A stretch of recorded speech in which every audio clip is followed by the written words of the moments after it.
for the updates, yung behind the scene nila Barbie Fortesa at David Licauco sa kanilang pictorial ng movie nilang That Kind of Love. Ayun pa nga sila, and expensive pa nga nilang tigyan, no? You know.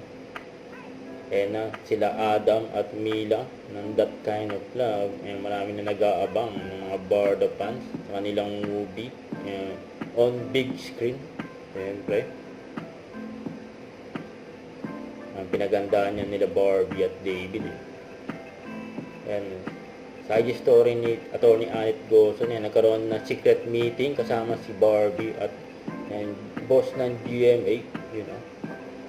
Ayan pa yung post ni Barbie sa kanyang Instagram. Ayan, what a day. Ayan, food trip pa nga si Barbie after ng pictorial niya for That Kind of Love. At nag-meet pa nga ni Barbie, si Jisoo.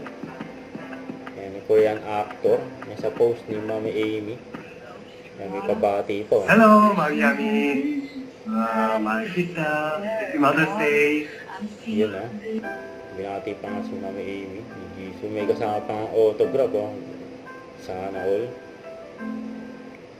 Huwag kalimutan mag-subscribe. Click ang notification bell for more update. Tara po ang your reaction vlog. Bye guys. Thank you for watching.